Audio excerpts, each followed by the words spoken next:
Kok nggak ada suaranya?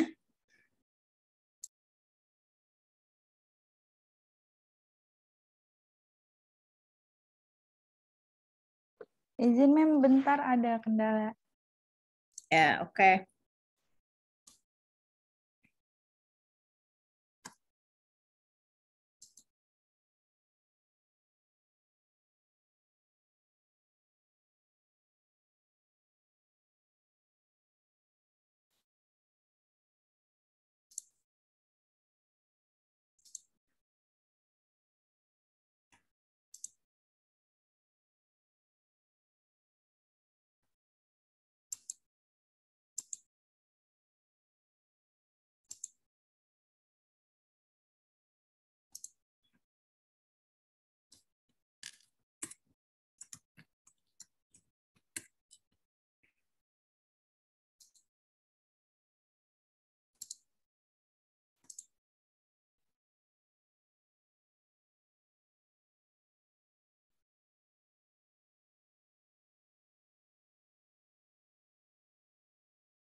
Izin memulai Mem Ola. Oke. Sebelumnya maaf atas ada kendala. Assalamualaikum warahmatullahi wabarakatuh. Good morning everyone. Good morning Mem Ola. Di sini kelompok 9 antropologi akan membahas mengenai transkultural in nursing practice. Bisa di next.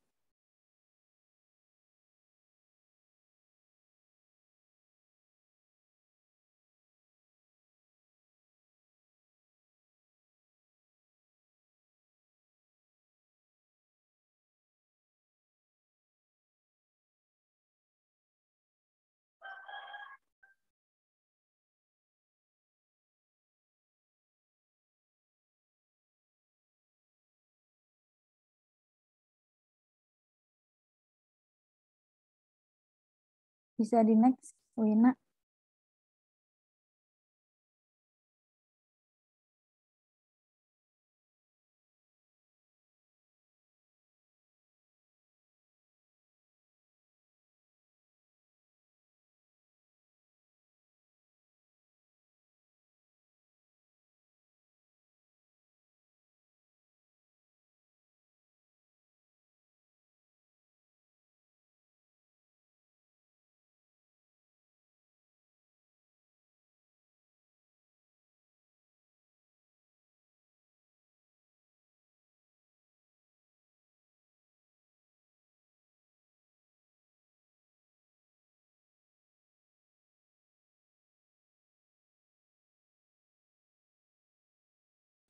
Yang pertama ada Aisyah Arifah Sabrina, yang kedua ada Angeliana, dan yang ketiga Anissa Amalia. Lanjut ke table of contents.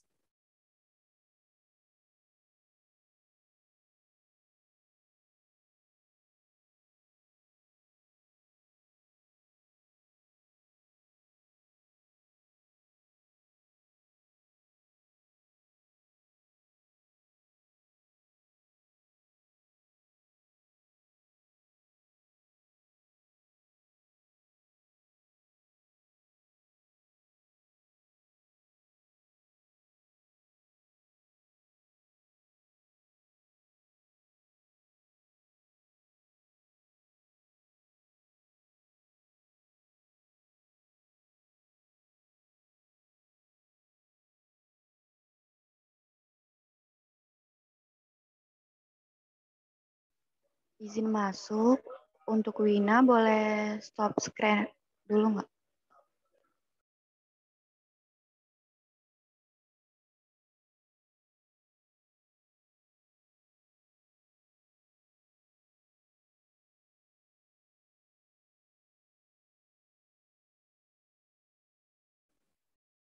Baik, ini adalah PPT gabungan, boleh ke nama-nama member grup 1 RKI.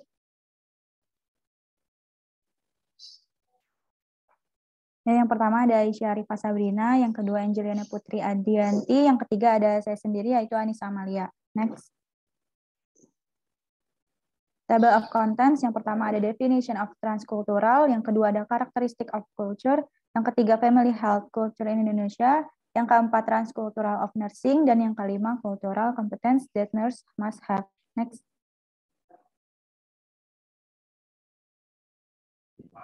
Before we start in the theory, maybe most of us already know that the photo. Her name is Madeleine Leininger. Dia ini mencetuskan atau dasar pikirannya tentang transkultural nursing atau yang biasa disebut dengan culture care theory. The main focus of Leininger theory adalah asuhan keperawatan sesuai dan memiliki manfaat bagi orang tanpa melihat latar belakang budaya yang berbeda atau serupa. Teori Leininger ini melibatkan pengetahuan dan pemahaman budaya yang berbeda sehubungan dengan praktik keperawatan. Next. Nah, di sini ada satu pernyataan yang telah dikatakan oleh Madeleine Leininger pada tahun 1984.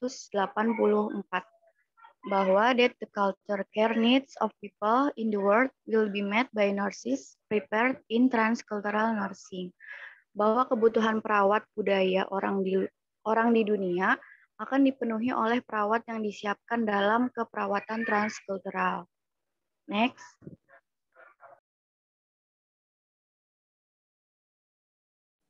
Yang pertama ada definition of transcultural. What is transcultural? Culture is a totality that forms a social life formed by certain fields. Culture is a characteristic of a group that distinguishes one group from another. So, transcultural is cross-cultural. Culture shock will be experienced by the client in a condition where the nurse is not able to adapt to differences in cultural value. Transcultural nursing is a humanistic science that monitors individual or group behavior and processes to maintain or improve physically and psychoculturally healthy behavior according to cultural background. Jadi kultur adalah sebuah totalitas yang membentuk sebuah kehidupan sosial yang dibentuk oleh bidang-bidang tertentu. Maka transkultural adalah lintas budaya. Nah, budaya itu adalah ciri khas dari suatu kelompok yang membedakan antara kelompok satu dengan yang lain. Yang akan dialami oleh klien pada suatu kondisi di mana perawat tidak mampu beradaptasi dengan perbedaan nilai budaya. Next. The second is characteristic of culture. What are the characteristics of culture? First, culture is learned and taught, transmitted from one generation to another A person is not born with cultural concepts, but learn through socialization. Jadi budaya ini itu kan ditransmisikan dari satu generasi ke generasi lainnya.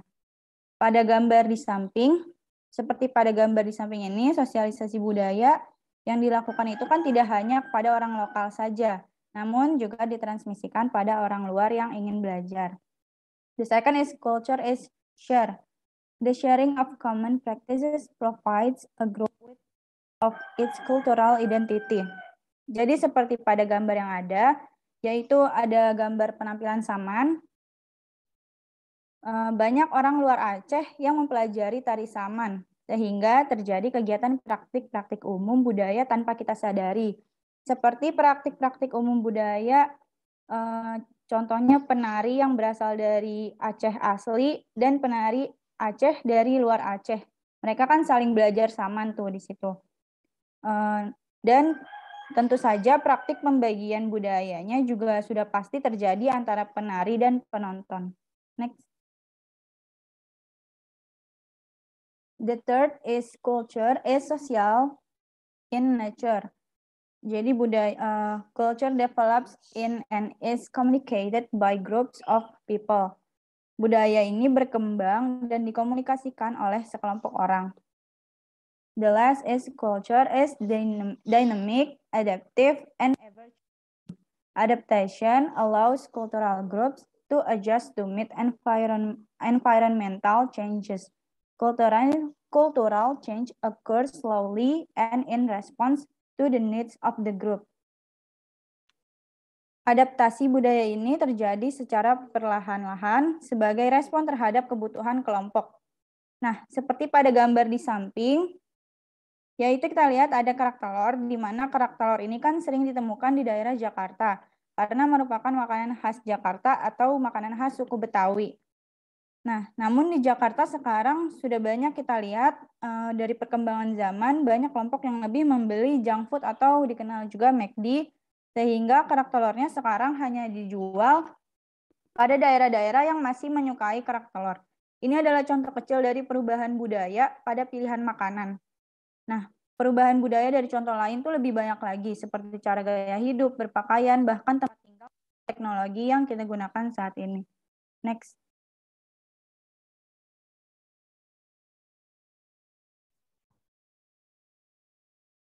Saya lanjutkan family horticulture in Indonesia. Saya akan menjelaskan tentang budaya kesehatan keluarga di Indonesia. Jadi Indonesia sebagai negara petani, sebagian besar penduduknya tinggal di pedesaan dengan tingkat pendidikan mayoritas di sekolah dasar dan belum memiliki budaya hidup sehat. Hidup sehat adalah kehidupan yang bersih dan disiplin. Sementara kebersihan dan disiplin itu sendiri belum menjadi kebudayaan sehari-hari. Budaya memeriksa kesehatan anggota keluarga sejak dini belum terlihat. Hal ini dapat dilihat dari jumlah klien yang datang ke layanan kesehatan untuk memberikan kondisi kesehatan mereka sebagai langkah penyembuhan yang tidak sepenuhnya didukung oleh upaya promosi dan pencegahan. Misalnya gerakan 3M, pada pencegahan demam berdarah, belum terdengar gema jika musim hujan belum mendekati atau seseorang belum terkena demam berdarah. Next slide.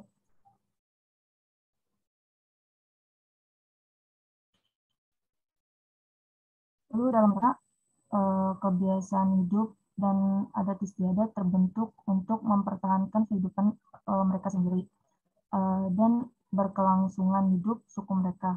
Berbagai kebiasaan yang berhubungan dengan kehamilan, persalinan, pemberian makanan bayi, dan bertujuan agar reproduksi berhasil. Ibu dan bayi aman. Dari sudut pandang modern, tidak semua kebiasaan itu baik. Ada beberapa yang justru merugikan.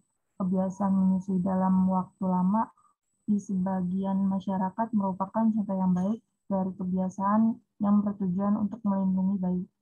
Namun jika ASI sedikit, atau pada ibu yang sudah lanjut usia, tradisi budaya ini dapat menimbulkan masalah tersendiri. Dia mencoba menyusui bayinya dan gagal. Jika mereka tidak mengetahui nutrisi apa yang dibutuhkan bayi, yang biasanya terjadi, bayi dapat mengalami malnutrisi dan rentan dan rentan terhadap infeksi. Next slide.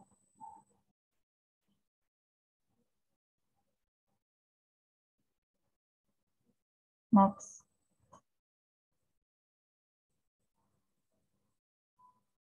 Transcultural nursing. Transcultural nursing itu keperawatan transkultural.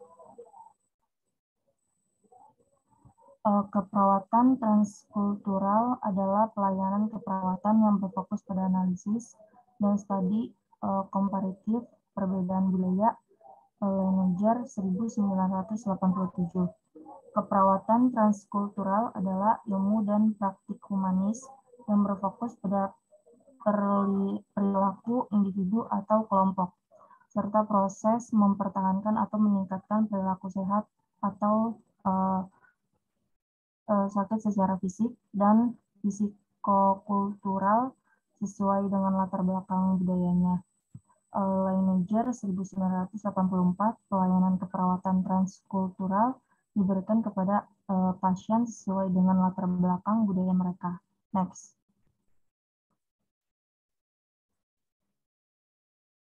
Lalu di sini ada proses of transcultural nursing.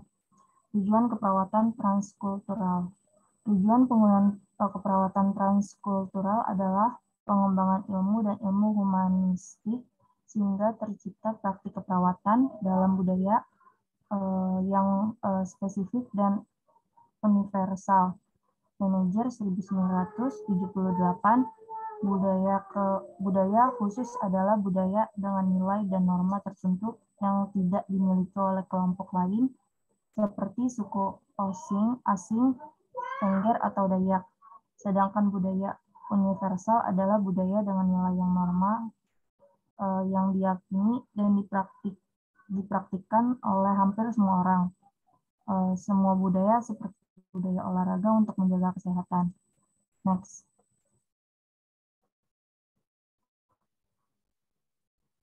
Lalu di sini ada negosiasi budaya adalah intervensi dan implementasi keperawatan untuk membantu klien beradaptasi dengan budaya tertentu yang lebih menguntungkan kesehatannya.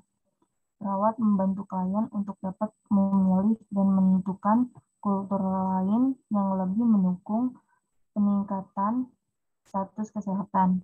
Misalnya, klien yang sedang hamil memiliki pantangan makanan yang beroami seperti ikan. Maka klien dapat mengganti ikan dengan yang lain, sumber protein nabati. Next.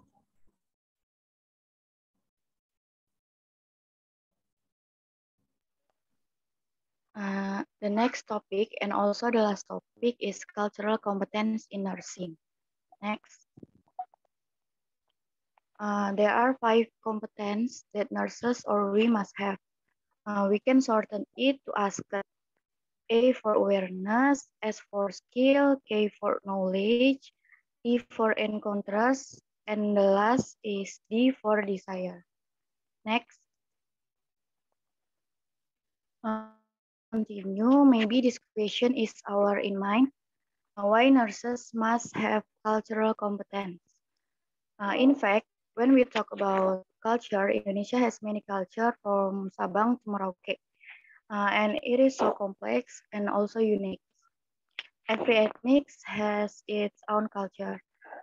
Dari sumber di internet yang telah saya baca, holistic care dan transcultural nursing di Indonesia merupakan negara dengan keanekaragaman budaya.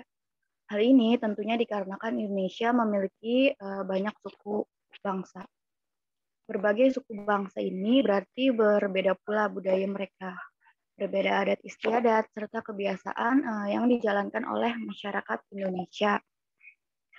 Begitupun pada perawat, tidak semua budaya pasien ini sama dengan budaya perawat.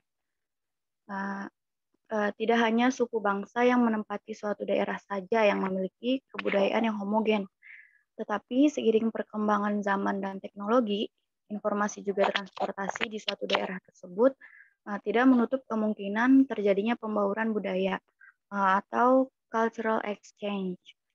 Interaksi budaya kadang juga terjadi perselisihan budaya.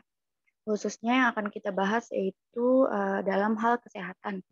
Berbeda budaya, berbeda juga perspektif mereka tentang kesehatan, tentang konsep sehat sakit ataupun tentang pengobatan. Ketika mereka si pasien ini sakit dan dirawat di suatu rumah sakit, mereka ini pasti mempunyai suatu budaya yang mereka bawa ketika dirawat. Sehingga kita sebagai perawat itu dituntut untuk melakukan pengkajian budaya terlebih dahulu.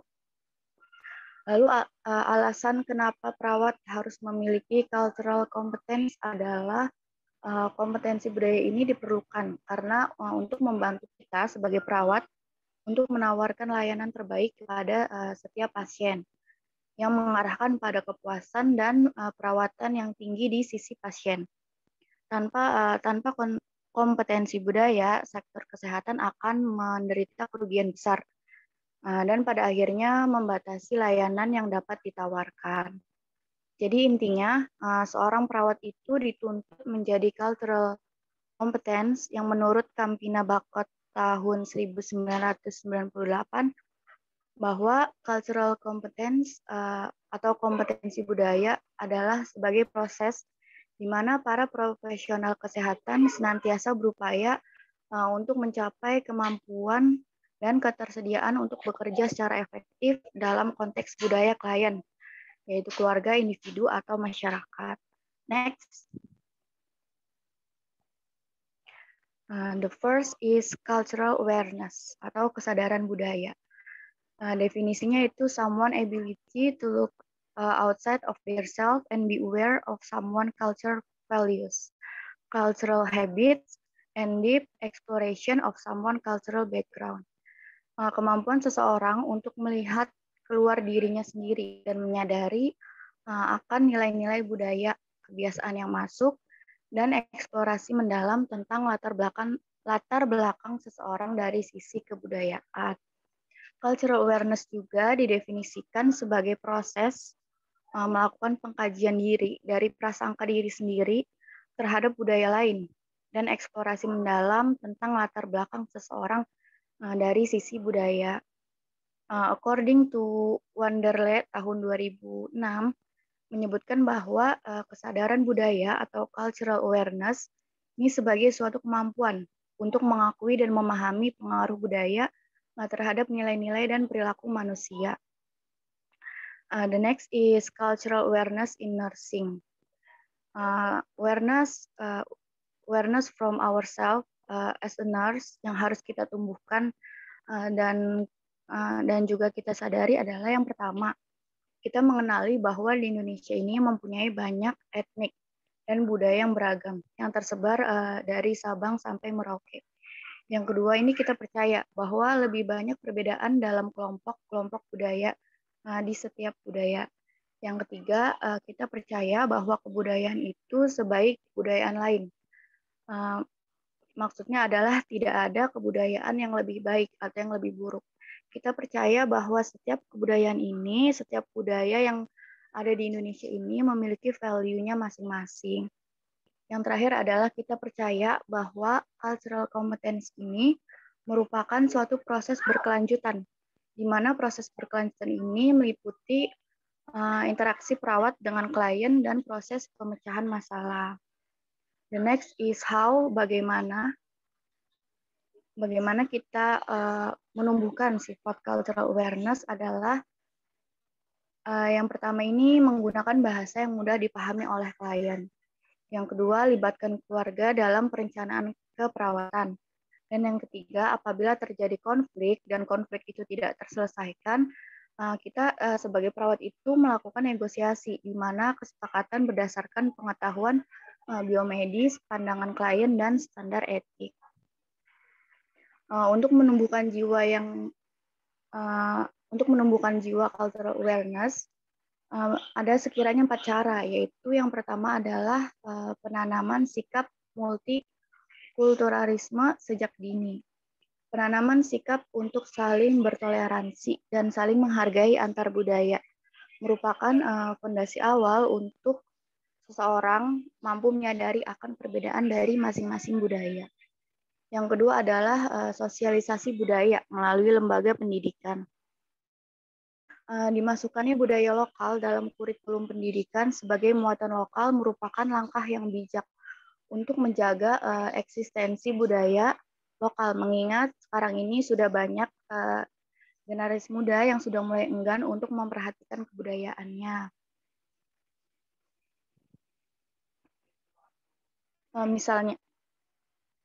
Misalnya itu ketika kita SD, SMP, atau SMA itu terdapat pelajaran bahasa daerah, yang dimana mata pelajaran bahasa daerah ini merupakan salah satu langkah awal untuk dalam pendidikan untuk mempertahankan eksistensi bahasa daerah. Selanjutnya adalah penyelenggaraan berbagai pentas budaya. Dan yang terakhir adalah mencintai dan menjaga budaya yang dimiliki. Next. The second is cultural skill atau keterampilan budaya. Definition: the ability to perform a cultural assessment to gather relevant data on the client's current cultural issues while accurately conducting a cultural-based psychological assessment. Adalah kemampuan untuk melakukan penilaian budaya untuk mengumpulkan data yang relevan mengenai masalah budaya klien saat ini, sekaligus secara akurat untuk melakukan pengkajian fisik berbasis budaya. Apa saja nursing attitude-nya yang bisa kita tumbuhkan dan kita bisa juga asah adalah yang pertama, kita diskusi dengan teman atau dengan partner kita, dengan perawat lain yang berbeda etnis atau budaya, sehingga kita memahami bagaimana pengaplikasiannya terhadap klien dengan budaya yang sama atau yang berbeda. Yang kedua adalah kita menyadari adanya keterbatasan budaya dalam alat penilaian yang digunakan dengan kelompok etnis. Yang ketiga adalah kita harus merasa nyaman dalam mengajukan pertanyaan yang berhubungan dengan latar budaya klien, ras atau etnis.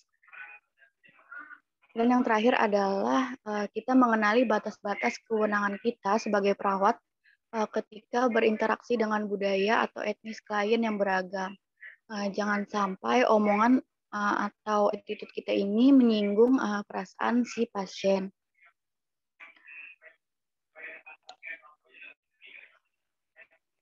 The next. The third is cultural knowledge atau pengetahuan budaya. Definition: the process by which health professionals seek and acquire a basic education or knowledge about culturally diverse group. In acquiring this knowledge, healthcare professionals should focus on integration of these specific issues. Health-related beliefs, cultural practice and values, and the last is incident and prevalence of disease. Didefinisikan sebagai proses di mana profesional kesehatan ini mencari dan memperoleh basic pendidikan atau pengetahuan tentang kelompok budaya yang beragam. Dalam memperoleh pengetahuan ini, para profesional kesehatan itu harus fokus pada integrasi dari 3 isu spesifik. Yang pertama itu ada yang berhubungan dengan kesehatan, dengan keyakinan, dan nilai-nilai budaya. Dan yang terakhir itu ada insiden penyakit atau prevalensi. Nursing attitude-nya yang harus kita tumbuhkan dan juga kita ketahui adalah yang pertama, kita sebagai perawat itu mencari ilmu, konsultasi, atau pengalaman pelatihan untuk meningkatkan pemahaman kita dan efektivitas dengan klien yang beragam budaya dan etnis. Yang kedua adalah kita sebagai perawat bersedia untuk belajar dari orang lain sebagai informan budaya. Yang ketiga adalah kita sebagai perawat percaya adanya hubungan antar budaya dan kesehatan. Dan yang terakhir, kita sebagai perawat sadar tentang varian biologis antara kelompok-kelompok etnis yang berbeda. Lalu in real life-nya itu adalah yang pertama kita memahami hubungan antar perawat dan pasien. Yang kedua ini memperoleh pengetahuan tentang berbagai praktik budaya dan pandangan dunia.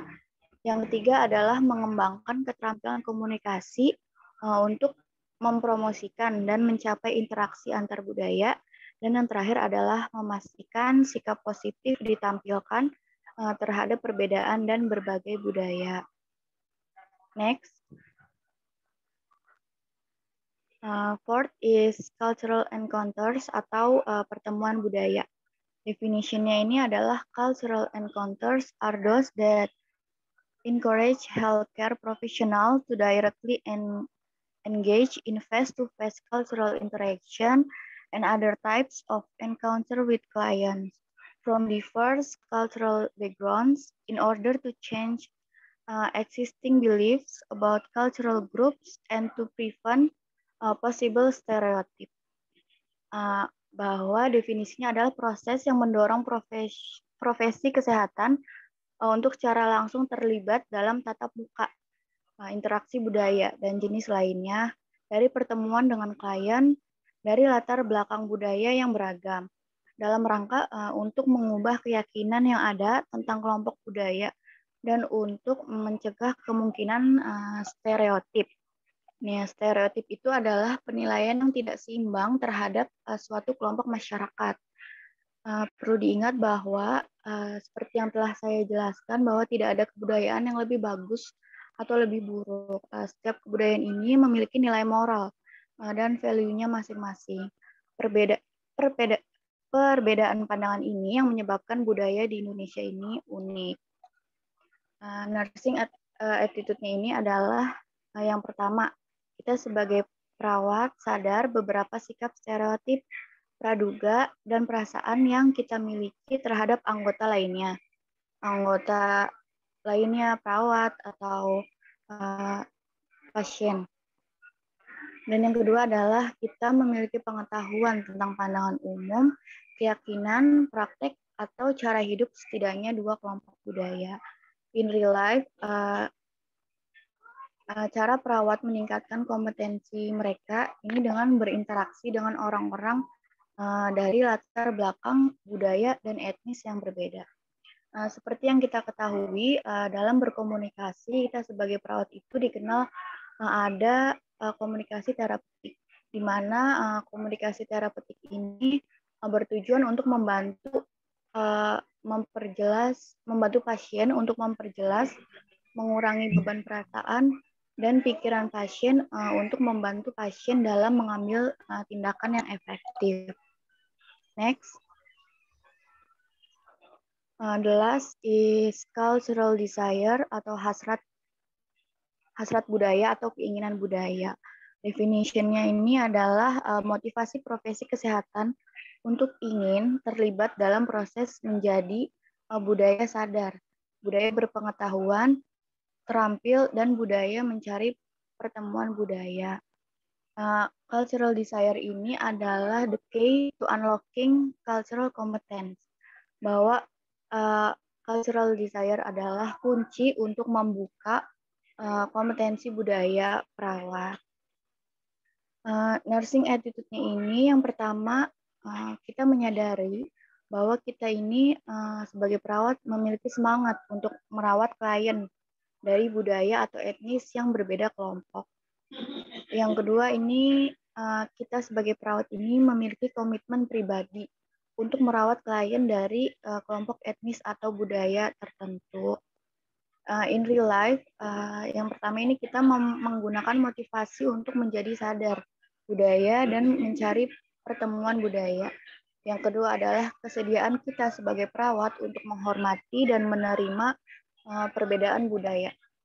Yang ketiga adalah kita sebagai perawat ini mau terbuka dan belajar dari orang lain.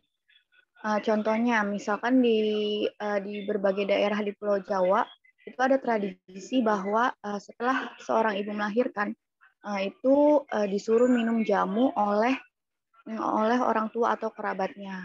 Nah, perawat ini memahami bahwa orang Jawa setelah melahirkan ini meminum jamu untuk memperlancar ASI. Seperti yang telah kita pelajari dalam mata kuliah farmakologi dulu itu, bahwa jamu dianggap sebagai penggunaan yang turun-menurun dan telah terbukti keamanannya. Beberapa konsumsi jamu juga memicu peningkatan kadar hormon prolaktin untuk mendukung produksi ASI. Jadi jamu itu relatif aman untuk dikonsumsi oleh ibu setelah melahirkan. Next. The next is what are the benefits for nurses?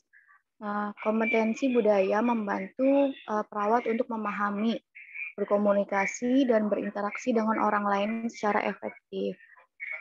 Yang pertama ini memahami hubungan antar perawat dan pasien. Yang kedua itu memperoleh pengetahuan tentang berbagai praktik budaya dan pandangan dunia.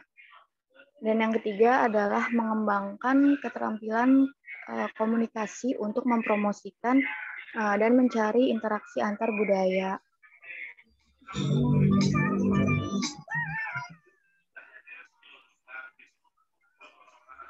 Next. That's all the explanation from our group about transcultural in nursing. Kurang dan lebihnya kami mohon maaf. Wabillahi taufiq wal hidayah. Wassalamualaikum warahmatullahi wabarakatuh.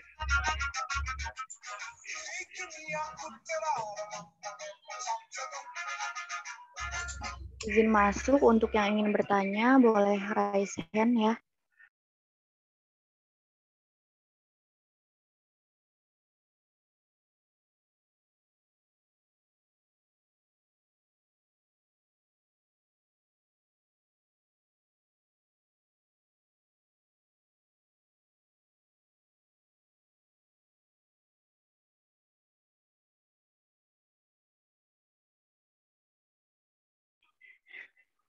Ya, boleh yang pertama, Risti Diana, boleh berbicara. Baik, terima kasih moderator. Saya akan bertanya, bagaimana cara perawat di luar sana mengatasi konflik budaya yang terjadi dengan pasien? Terima kasih.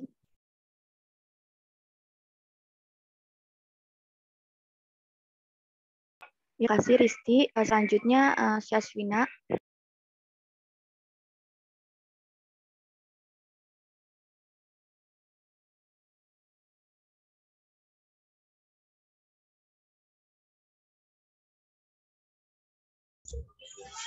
Baik, sebelumnya saya izin bertanya. Kan di slide ke-12 dijelasin bahwa budaya itu dinamis, adaptif, dan selalu berubah. Hal apa yang menyebabkan budaya bersifat dinamis, adaptif, dan selalu berubah? Terima kasih. Baik, terima kasih. Yang terakhir itu oleh Nashwa Fauzi. Ya, terima kasih moderator atas kesempatannya.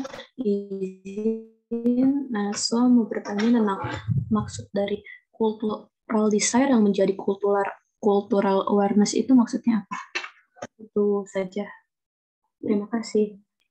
Baik, terima kasih. Akan kita tampung terlebih dahulu pertanyaannya. Selanjutnya akan dijawab oleh rekan kelompok kami.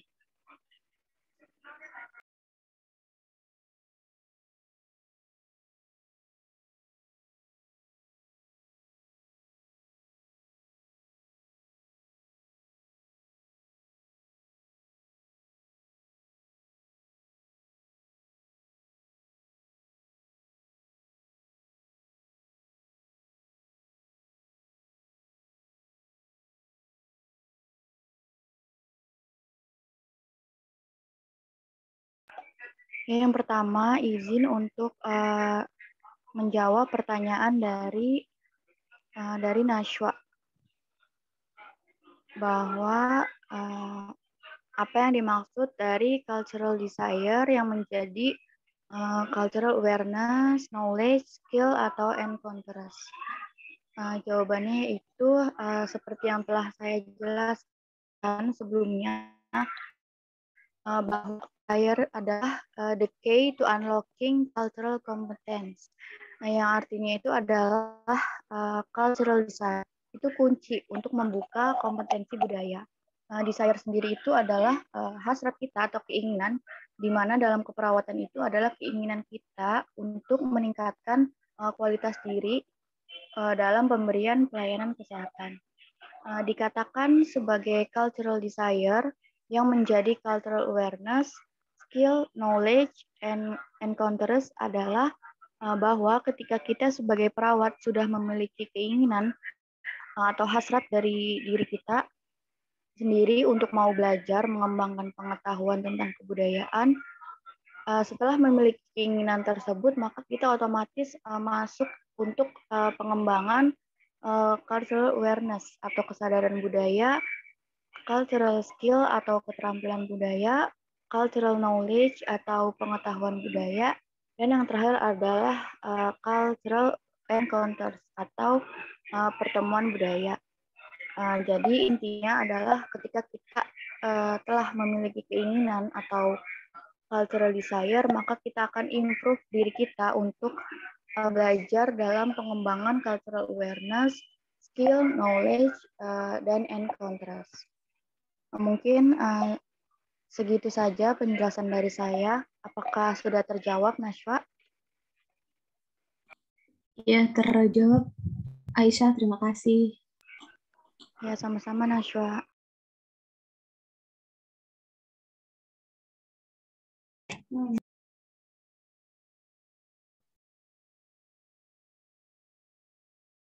Pertanyaan kedua akan dijawab sama saya yang nanya Hasuna ya.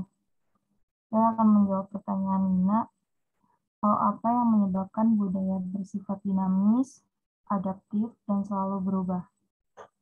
Saya akan menjawab, kebudayaan itu memiliki sifat dinamis, yaitu dapat berubah, baik secara pelan maupun lambat. Perubahan budaya dipengaruhi oleh beberapa faktor. Salah satunya, faktor yang cukup berpengaruh terhadap perubahan budaya adalah perkembangan teknologi. Apakah sudah terjawab, Nina? Iya, sudah. Terima kasih banyak. Baik, saya akan menjawab pertanyaan yang terakhir dari Risti, yaitu pertanyaannya bagaimana cara di luar sana mengatasi konflik budaya yang terjadi dengan pasien. Jawabannya, menurut kelompok kami, mengatasi konflik budaya dengan pasien dapat diatasi dengan jalinan komunikasi yang baik, karena kan komunikasi merupakan interaksi universal. Lalu, dalam keperawatan, kita sudah mengenal yaitu teknik komunikasi terapeutik. Berdasarkan sumber yang saya dapatkan, yaitu referensi Stuart and Sundance 1950, hal yang harus diperhatikan saat mengatasi konflik budaya yaitu kita sebagai perawat harus berperan mendengarkan pesan verbal maupun nonverbal dari pasien. Yang selanjutnya menunjukkan penerimaan, walaupun menerima itu bukan berarti kita menyetujui. Selanjutnya, kita dapat menanyakan pertanyaan yang berkaitan. Kemudian kita dapat memberikan umpan balik dengan menggunakan bahasa kita agar klien dapat mengerti pesan yang dimaknai dan berlanjut berkomunikasi. Selanjutnya, agar tidak terjadi kesalahpahaman, perawat dapat melakukan klarifikasi dalam melakukan pelayanan kesehatan, serta perawat harus memfokuskan hal spesifik lalu menyampaikan hasil observasi. Terima kasih, Risti. Apa sudah terjawab? Iya, sudah. Terima kasih, Mas. Baik, dari kelompok 9 antropologi, sekian. Mohon maaf apabila ada kesalahan kata. Kami kembalikan ke Mem Ola. Terima kasih, Mem.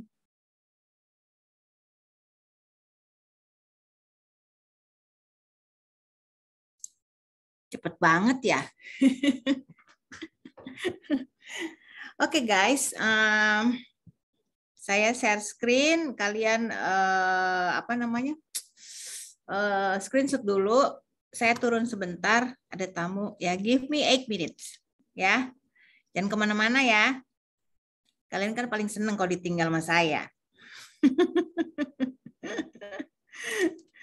8 minutes, okay?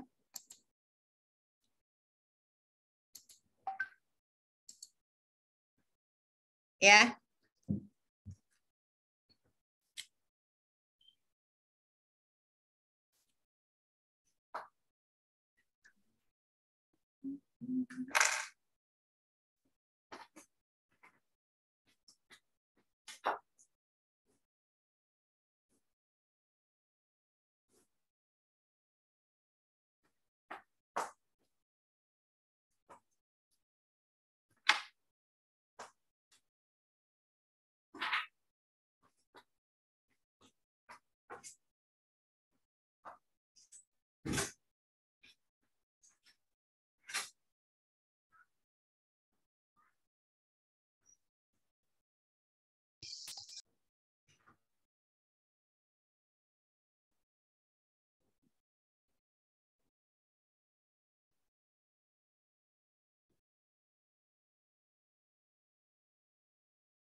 Okay, I'm back.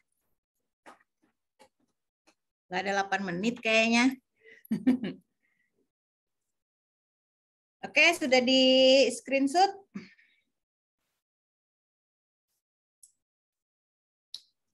Udah di screenshot belum?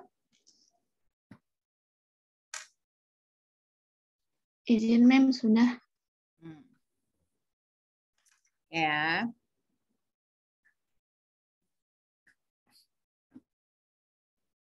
Oke, jadi nanti pertanyaan-pertanyaan nanti dikumpul ke saya, bagikan ke temennya ya. Jangan lupa. Oke. Nah,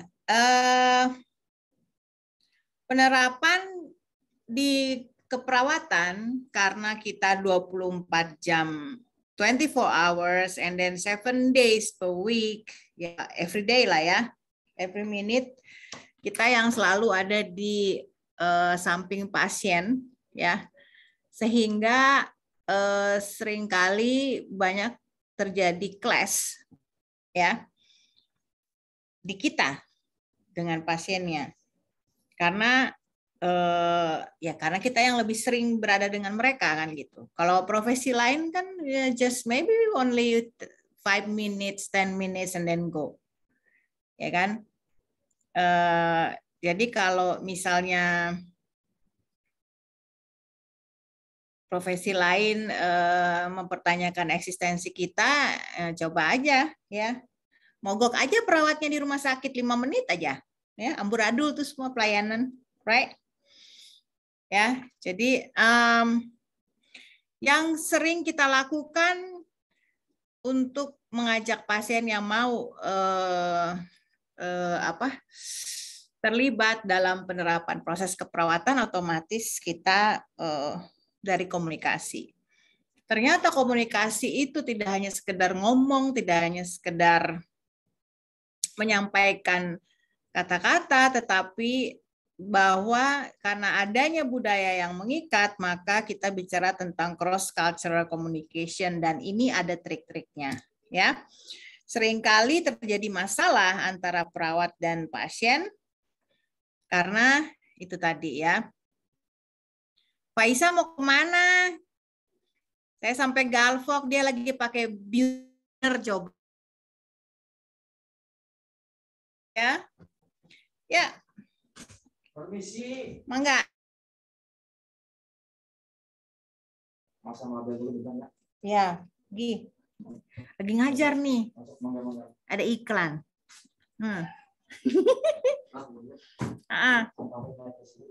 Ya udah, injek dah. Ya udah, nyari tangga susah. Bisa. Iya tuh AC baru, ntar lupa nggak dilabelin, kira punya Eke. Ya, jadi yang sering kita lakukan itu ternyata membuat pasiennya juga mau bekerja sama atau enggak gitu, ya. Itu dia. Perhatikan gambar ini. Ya, perhatikan gambar ini. Please see this picture. What do you think about it?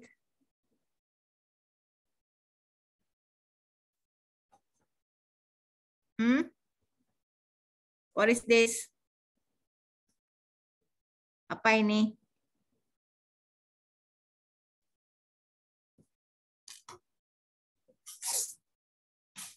Ini ada suaranya nggak sih? Ada orang nggak sih?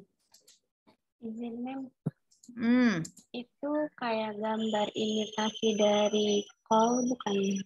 Yeah. I took this picture from the Museum of Ministry of Public Health in Thai. Jadi kalau lihat begini call, cabbage ya. Tapi ini tulisannya apa sih, ya kan? Kata si Kanza, ya ampun Mem, itu kayak cacing Mem, keriting-keriting nggak jelas, nggak ngerti, ya kan? Nah ini seringkali pada saat kalian menghadapi pasien dengan culture yang berbeda, dengan mereka yang tidak bisa berbahasa Indonesia, atau pasien asing yang tidak bisa berbahasa Inggris dengan baik, nah seringkali ada masalah juga. Nah, Yang pasti kalian taunya kol, taunya sayur yang ada di somai kan gitu ya. Tapi apa kaitannya dia dengan ada di Museum Public Health, ya kan? Jadi pada zaman dulu untuk masyarakat Thailand, kol itu adalah salah satu alat kontrasepsi. Jadi kolnya direbus, direduksi dari 4 gelas air, ya. Taruh 1 bonggol kol gitu, kemudian direduksi menjadi 1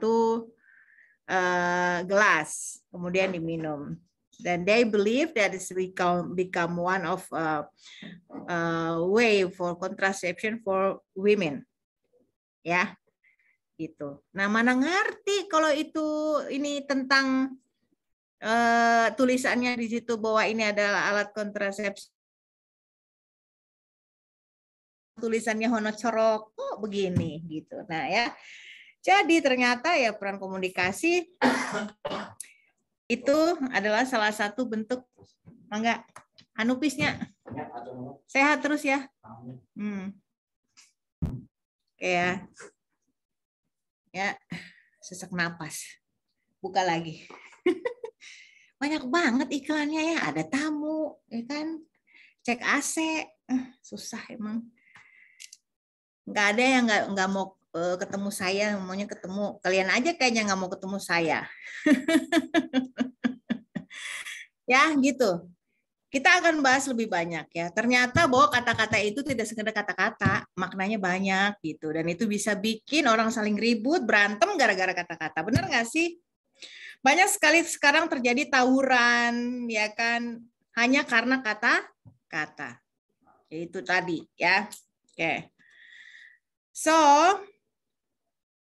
jadi cross-cultural communication itu ternyata tidak hanya bertukar simbol, tidak hanya bertukar kode-kode komunikasi, tetapi ternyata juga menjadi jembatan sebagai aturan penting dipakai dalam berhubungan sosial. Ya, gitu ya. Nah, terus pada saat kita memberikan asuhan keperawatan dengan pasien yang antar budaya, sebaiknya kita jangan sampai salah menginterpretasikan pesan baik dari komunikasi nonverbal maupun verbal. Ya, I think I will bring more in bahasa ya, because this is really complicated a bit ya. But later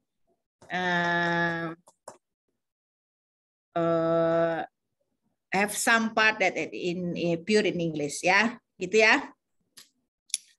Paisa udah bedakannya.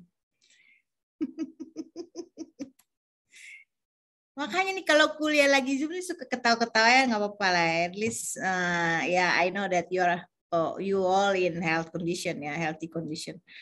Oke, ternyata di dunia ini semua etnis berapapun itu, for example in Indonesia 520 etnis itu terbagi atas 2. Tetapi kalau kita karena Asia ya satu konteks.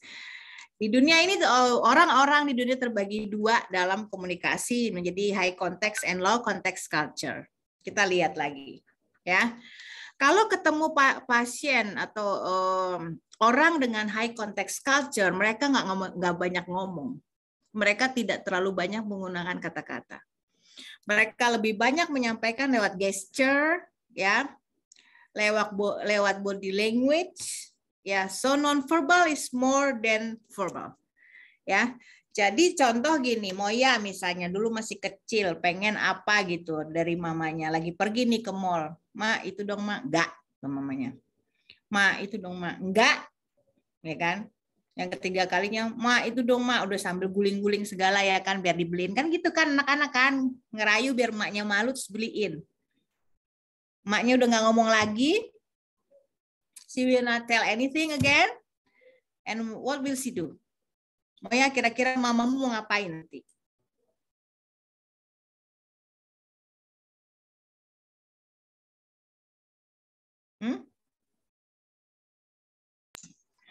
Dibeliin, Mem. Enggak mau beliin dia. Mau kamu guling-guling kek, ngapain kek, enggak. Tapi dia tidak akan lagi dengan verbal, tapi dia non-verbal. Apa yang akan dia lakukan pertama supaya kamu takut? Dipelototin, Mem. Nah, itu dia. Buka mata lebar-lebar kalau perlu keluar matanya, right? Pelototin. Orang nggak ada yang tahu, ya kan? Hanya tuh anak yang ngelihat, wih. Langsung pasti Moya tidak akan melakukan apa kegiatan dia yang dia lakukan sebelumnya. Berhenti total, langsung diem. Takut. Karena di budaya kita kalau orang tua udah melotot artinya udah marah, gede. Right? Just like that. Nah, that's the way of high contact cultures. Jadi kita orang Asia masuk di high contact cultures. Jadi menghadapi orang dengan high contact cultures, nggak usah banyak ngomong, you straight to the point. Ya, omongin aja langsung, straight to the point. Ya, nggak usah bertele-tele. Jadi orang Asia, Saudi Arabia, Spanyol, ya, negara-negara berbahasa Spanyol, Afrika, Afroamerika, dan suku asli Amerika atau Indian itu adalah high context. Jadi menghadapi orang-orang ini kita harus straight to the point, ya, tidak boleh muter-muter ngomongnya. And how about low context cultures? Low context cultures itu ngomong mulu karena mereka itu apapun diverbalisasi. Nanti si Kanza gini, aduh pasien gue ya, bawel banget sih, ini ditanya, itu ditanya, ini dikomplain, ini dikeluhkan. Ya, dilihat dulu dia ada orang mana. Orang-orang Amerika Serikat, orang Kanada, orang negara-negara berbahasa Jerman, orang-orang Skandinavia, seperti Finland, Norway, ya, Iceland, Irlandia, kemudian Prancis dan negara-negara berbahasa Prancis itu termasuk dalam komunikasi low context. Jadi pada saat menjelaskan prosedur, pada saat ingin melakukan prosedur apapun bentuknya, kita harus detail. We have to explain in details, ya, karena mereka tuh maunya gitu, in details. So never complain about the patient. Beda sama yang high context, ya kan? Si Faisa misalnya, ya kan? Dia tulis di catatan keperawatan. Pasien tidak berkomunikasi dengan baik. Pasien tidak kooperatif. Padahal dia dari high context. Dia ngomongnya cuma ya. Kata, kenapa kamu nulis begitu? Kata si Moya ke Faisa. Yes, because the answer only yes or no, nothing. Ya, ternyata pas dilihat dia orangnya termasuk high context. Ya, giliran Kanza bingung, pasiennya dikit-dikit nanya, ya ternyata dia di low context. So, ya comparing with these two kinds of cultures in context. In communication aja udah berbeda. Kira-kira menjadi ajang kelas nggak? Iya kan? Ya itu ya. Nah, jadi itu dia. So, you read this later. Ya. Nah, jadi kata saja itu bisa mewakili budaya yang berbeda. Ya. Ya, karena dari vocabulary itu kan membentuk satu bahasa gitu ya. Dan satu kata di etnis yang satu bisa berbeda arti di etnis yang lain. Atau satu kata dengan pengucapan berbeda di etnis tertentu bisa menjadi arti yang berbeda. Contoh, kalau kalian di Thailand, ke pasar Thailand, kalian ingin membeli telur. Ya, tulisannya sama, kai. Kalau kalian bilang kai, kalian dikasih telur. Kalau kalian bilangnya kai, diketawain orang sepasar, karena itu artinya penis. Nah, kan? Padahal sama-sama kai, cuma gara-gara yang satu agak ayun dikit, artinya udah lain. Ya, that's kata. Jadi kata dibentuk oleh budaya, ya. Jadi nggak main-main ya, ya ampun sampai segininya ya, iya, ya. Oke, nah selalu diingat kata mempunyai dua arti, denotatif atau makna harfiah atau makna sebetulnya. Dan makna konotatif. Nah, makna konotatif ini yang adalah budaya karena dia berdasarkan pengalaman pribadi seseorang. Contoh nih, ya kan? Bintang lagi kunjungan ke rumah pasien. Ternyata pasiennya banyak miara babi. Seumur umur Bintang nggak pernah ngelihat babi hidup. Ya kan? Nah, begitu dia lagi ngomong babi lewat. Ya udah refleks dong. Babi lewat. Ya emang iya. Denotatif, konotatif, harfiah. Emang ada babi lewat beneran ya kan? Nah, lagi ngobrol lagi, tiba-tiba ada babi juga, tapi sampingnya ada anaknya sih yang punya rumah. Ya kan? Nah, babi lewat, kata si Bintang, bisa rame sama yang punya rumah karena yang lewat babi sama anaknya. Nih yang mana yang babi maksudnya? Kan bisa begitu kan? Ya. Jadi karena apa? Makna konotatif di budaya kita kalau orang udah ngomongin binatang ini itu berarti udah marah besar atau memang udah ya itu udah adalah bahasa yang is not nice ya. Gitu. Padahal salahnya itu binatang apa sih emang dia namanya itu kan? Ya. Nah, tapi bisa menimbulkan reaksi positif atau negatif ya. Pernah dengar nggak sih yang kalau orang lewat pohon beringin, permisi, anak babi mau lewat, bego banget gitu ya kata orang. Diganti dong, permisi, anak cantik mau lewat ya kan. Ya itu tuh ya, tuh gara-gara makna kata ini bisa jadi ribut orang. Bener kan? Apalagi kalau kalian lagi di jalanan atau bawa kendaraan nggak? Orang tuh ya sembarangan banget ya. Orang manusia ya kan dibilang pigi ya kan kalau udah salah, kalau misalnya udah lagi mepet, salah belok apa ya kan? Tuh, di jalanan adalah contoh penggunaan kata konotatif yang banyak. Ya, semua, all the zoo company, semua penghuni kebun binatang keluar. Ya, right? Benar nggak sih? Ya.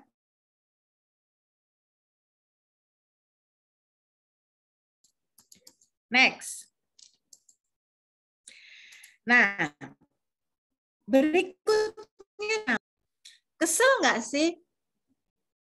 Will you upset if someone call you with the wrong name? Hah?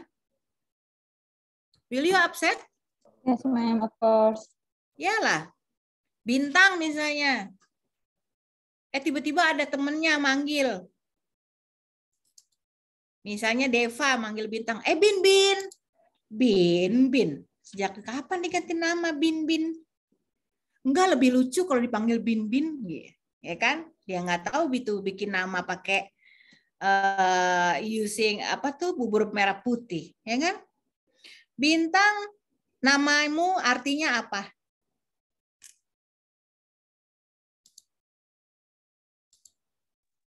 Namamu artinya apa? Setahu saya, Bintang tetap Bintang. Kalau itu pertama, jadi bintang, satu bintang Bawono itu dunia. Iya, menerangi dunia ya. Tuh kan. Nama itu ada meaningnya.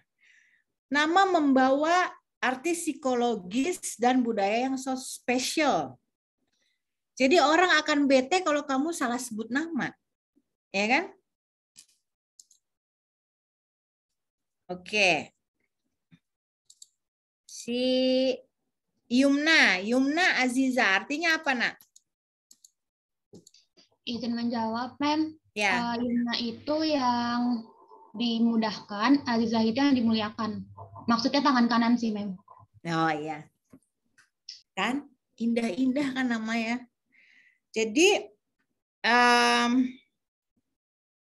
tapi harus diperhatikan bahwa untuk Asia dan Eropa itu paling nggak seneng kalau dipanggil nama depan. Kalau Asia itu lebih senang justru gelar dia, profesi dia yang dipanggil. Misalnya kalau di Malaysia gitu, kayak saya dosen ya, sana dosen dengan guru sama aja cikgu ya, cikgu Pola kan gitu. Kalau di Thailand Acan Pola, nah, maunya begitu mereka dipanggilnya. Dokter Anissa, Direktur Bintang misalnya gitu. Jadi kalau Eropa nama belakangnya, misalnya Kelly Smith, kalian manggilnya Ibu Smith, Miss Smith, gitu kan? Ya. Jadi cara strategi paling gampang kalau baru nerima pasien-pasien ini, perhatiin saat mereka memperkenalkan namanya aja. Oh ya, Anissa, saya Cikgu Pola misalnya. Oh, dia maunya dipanggil Cikgu nih. Gitu. Ya.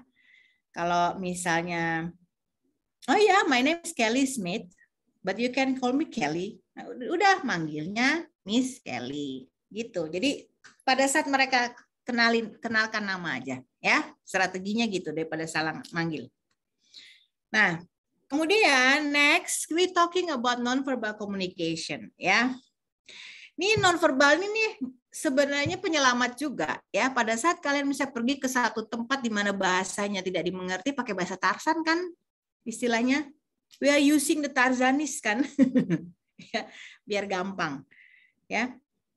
Tetapi kalau perilaku non-verbal ini tidak dimengerti, bisa juga jadi rame kan gitu. Ya enggak? Nah, yang pertama dari komunikasi nonverbal adalah touching atau sentuhan.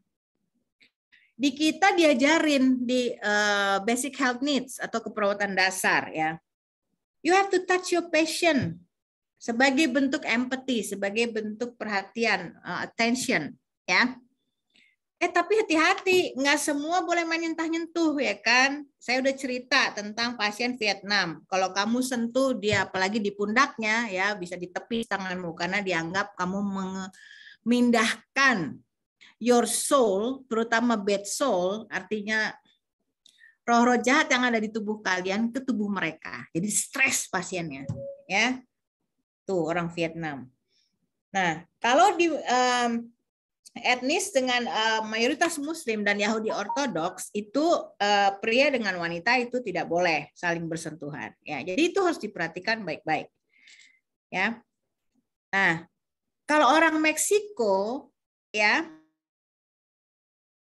orang Indian, mereka senang kalau disentuh. Pak, gimana tidurnya semalam?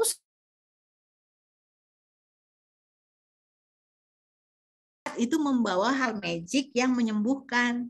Lain lagi kan tuh ya. Jadi ini gara-gara touching aja bisa salah ini, ya kan? Gitu. Nah, terus kalau orang Amerika salaman sampai kalian, kalau orang Asia jabatan pelan ya kan, lembut gitu. Tapi kalau orang Amerika Latin ya mayoritas nggak suka jabat tangan karena dianggapnya itu kalian memberi jarak. Dia langsung meluk, cipika, cipiki. Lain lagi ya kan? Tuh, jadi itu dia. Nah, saya selalu mengingatkan jarak personal kalian harus hafal di luar kepala. Karena gara-gara jarak personal bisa kalian dituntut malpraktek atau pelecehan seksual. Terutama kalau pasiennya itu berbeda jenis kelamin, ya kan? Jadi perhatikan betul-betul kapan kalian melakukan intimate zone, ya.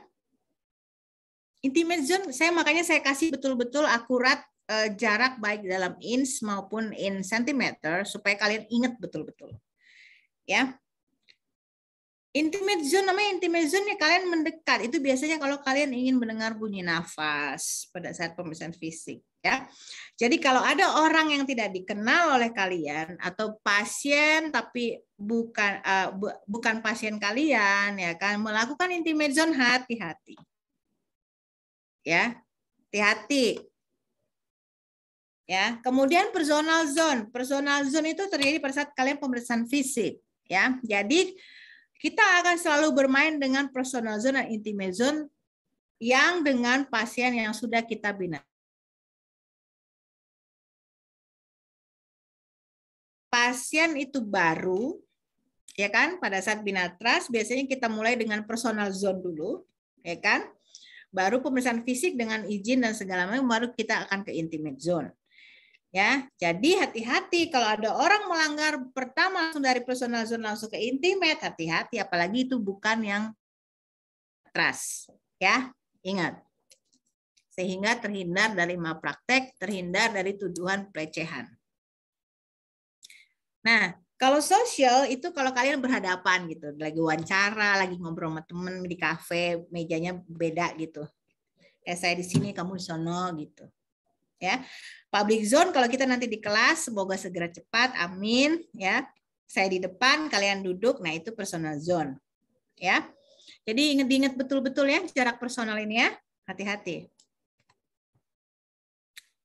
Kalau orang Hispanik atau orang-orang dengan berbahasa Spanish, Spanyol, dan Asia senangnya tuh bersisian, samping-sampingan. Kalian perhatiin deh. Kalau kalian lagi ngobrol sama temenmu ya, biasanya nggak pernah jarang depan-depanan, pasti samping-sampingan ya kan? Lu dari mana aja sih? Ya misalnya ngobrol kayak gitu ya kan, pasti samping-sampingan. Tapi kalau orang Anglo Eropa, Anglo ini ada negara-negara di bawah Commonwealth ya, bekas jajahan Inggris ya, tapi yang ada di Eropa itu maunya depan-depanan. Ya. Gitu ya. Jadi perhatiin deh. Hal-hal seperti ini ya. Nah ini yang paling banyak nih gestures nih. Paling banyak bikin stres perawatnya. Kenapa bisa begitu? Contoh, Jaki dapat pasien India. Pak, makannya habis nggak? Geleng-geleng-geleng tapi senyum. Pak, semalam tidurnya bisa nggak? Geleng-geleng tapi senyum. Ini maksudnya apa ya? Ya kan? Pak, tadi obatnya yang bekas saya suntik skin test, sakit nggak Pak? Geleng-geleng tapi senyum, bingung bisa. Dia ngomong lah, ya kan, nama si Zawina. Gue tuh nih pasien gue bingung banget. Kenapa ya? Ditanya dia geleng-geleng tapi senyum, ditanya dia geleng-geleng nggak senyum, nih yang mana? Itu dia, cuma gara geleng-geleng kalian jadi bingung, ya kan? Ya. Sekarang perhatikan kalau ada bingung, sekarang coba nonton film India deh. Ya kan? Antara ya dan tidak, mereka seringkali tidak ada bedanya. Ya, tapi kalau kalian perhatikan betul-betul, kalau mereka geleng-geleng senyum berarti iya. Ya. Gitu ya. Kebalik deh tuh. Kalau dia geleng-geleng senyum berarti tidak. Ya, tapi kalau dia geleng-geleng itu berarti iya di kita. Tuh kan, pusing kan? Tambah lagi pasien Jepang. Ya. Tambah lagi pasien Jepang, Jepang. Hey sir, how is your sleep? Is good? Hai, ngangguk. Oh iya, kata dia. Pak, kemarin yang bengkak itu masih sakit. Hai, iya, masih agak gampang. Iya, oh iya ya, ya. Pak, kemarin lapor masih buang air besarnya buang air besarnya udah lancar kan? Hai, nah, bingung. Kemarin katanya nggak lancar, ya kan? Apa-apa ngangguk, ya kan? Perhatikan, kalau orang Jepang mengangguk dengan haik itu artinya iya. Kalau dia hanya diam dan mengangguk, itu artinya enggak. Tuh kan, pusing kan? Cuma gara-gara geleng-geleng. Ya, nah, terus nunjuk. Kalau kita orang Jawa nunjuk, nggak boleh pakai telunjuk juga kan ya? Kita nunjuk begini ya. Nah, di Asia itu pantang nunjuk ya. Nggak bisa. Kalau di luar sana mah, ya nggak sopan kalau dikit-dikit. Kasar, ya kasar. Orang Thailand bilang, you're not in good manner, gitu. Mereka ngomongnya gitu, not in good manner. Kalau orang Amerika, Pak, dapat pasien Amerika ketawa, ngakak, atau kita senyum-senyum ketawa, aman, ya kan? Berarti happy.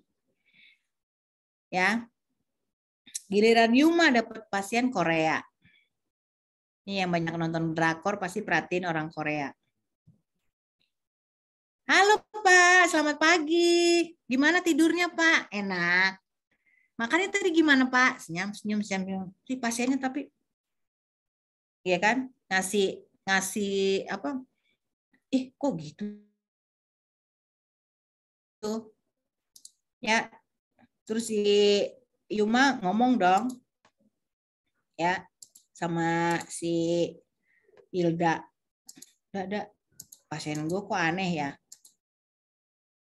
Ya kan, dia malah kayak underestimate gue. Ingat, orang Korea itu kalau ngelihat orang yang banyak ketawa, yang banyak di pikiran dia itu menunjukkan ketidakpintaran. Jadi kita dianggapnya agak-agak B.O, ya kan, gitu. Nah, jadi coba kalian perhatikan drakor deh, film. Mana sih mereka ketawa ngakak? Nggak ada. Ya karena di budaya mereka tuh mendemonstrasikan big smiling itu menunjukkan ketidakpintaran. Sadis, ya kan? Orang kita kan terbiasa ramah ya kan, senyum-senyum ya kan. Nah, di sini kalian harus mingkem. Ya, diingat. Oke. Eye contact. Kalian diajarkan di basic health needs. Eye contact. You have to do eye contact every time you interact with your patient. Tiba-tiba, ya kan? Ada pasien black people. Eye contact dong, lah kan diajarinnya eye contact, ya kan? Nah. Nola dapat pasien black people. Dia eye contact. Dimarahin. Why do you staring at me? Apa lu lihat-lihat? Salah lagi ya kan? Nah, karena apa? Mereka sensitif. Dilihat. Ya iya sih emang hitam ya. Kadang-kadang kan nyebelin juga ya. Emang hitam kan. Nah, tapi itu kalau kita melakukan eye contact dengan black people dianggapnya underestimate. Ingat tentang biological approach ya kan, karena dari kecil udah dapat diskriminasi jadi apa-apa sensi. Ya. So if you have a patient black people, don't look at their eyes, ya look aja ears-nya kek, giginya kek, pundaknya kek ya. Similar, if you do the eye contact, never do the eye contact with older people in Asia. Ya. Gitu. Avoid deh. Nah, orang kita terkenal dengan kalau bicara waktu, orang kita terkenal dengan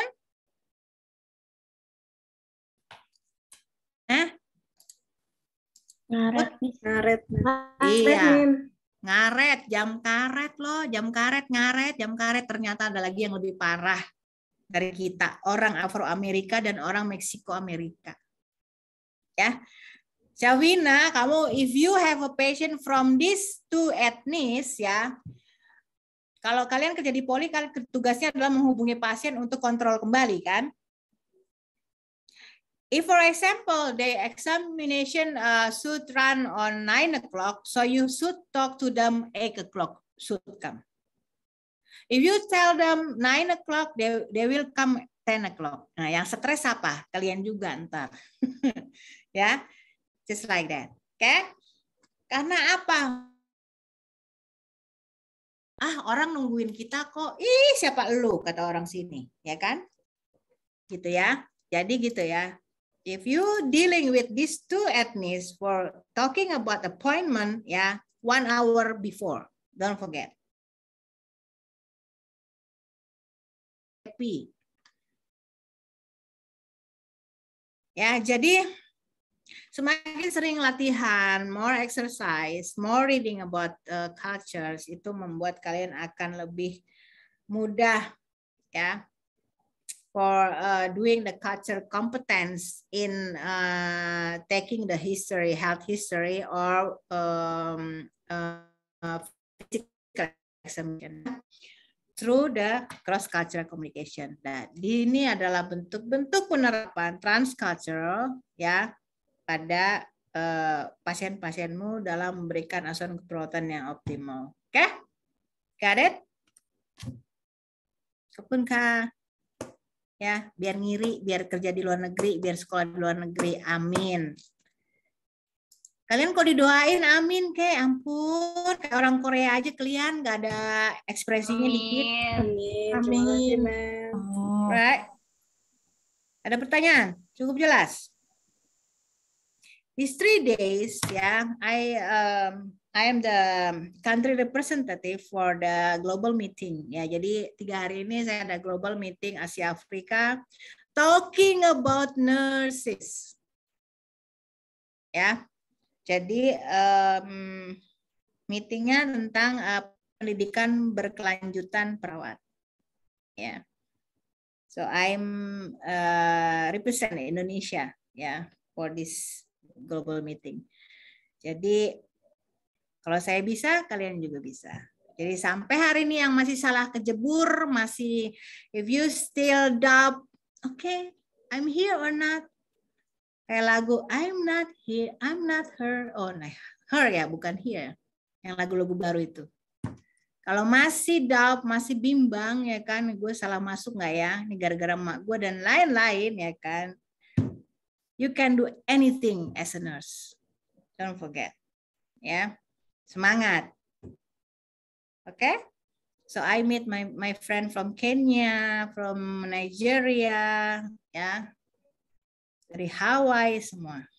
Everyone.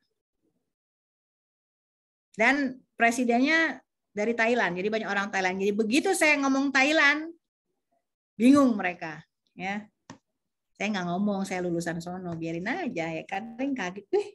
That's we doing cross cultural communication, ya. Well, begitu kalian bisa berbahasa bahasa mereka lebih interest sama kita. Langsung tuh di chatnya, kamu kok bahasa Thailandnya halus banget, katanya gitu, ya kan. So I encourage you all, ya kan, bahasa Inggrisnya harus fasih, oke? Okay? You can follow the YouTube. More practice. You can talk with me in English, yeah. Usually in here I have rule. Ya, pada saat masih offline ya. No English, no service. So if students want to meet me, ya, if not using English, I will not respond. Sorry. That's the way I encourage you to use English, ya. Terus kalau bisa tambah lagi satu bahasa apa aja yang suka. Kalau kalian suka drakor, jangan cuma nonton doang, belajar bahasanya. Ya. Gitu ya. Jadi lifelong learning, ya. Sekarang saya lagi lancarin lagi my Spanish, ya. Saya udah bisa Inggris, Prancis, Thailand, ya. Udah 3. Sekarang lagi inget-inget lagi Spanish. So you can do. Oke? Okay? Semangat ya. Ada pertanyaan? Cukup jelas? Udah pada makan belum sih ya? Hah? Cukup jelas kah? Bisa saya tinggal? Cukup. Ya. Tuh, giliran mau ditinggal, nggak ada yang ngomong. Giliran ditanya, nggak ada nanya. Oh, maulah. Cukup, ma'am. Yang ngomong aja, nak. Oke ya, girls, guys. Stay healthy. Bantuin orang di rumah, mama di rumah ya. Jangan makan aja, ngabisin beras. Bantu-bantu dikit. Ya, tuh pipi udah pada gede-gede. Harus cepet masuk ke kampus nih. Kalau enggak makin lebar semua ntar. Kalau di rumah aja. Oke? Salam orang tuamu ya. So, I will dismiss this class. Is okay? Ya? Oke, kalau nggak ada pertanyaan, kalian mah datar amat sih orang Korea. Cukup jelas? Bisa saya tinggal? Jelas, Oke, ya. Oke, see you guys. Ya. Take care semua. Bye. Bye, ma'am. Thank you, ma'am. Ya.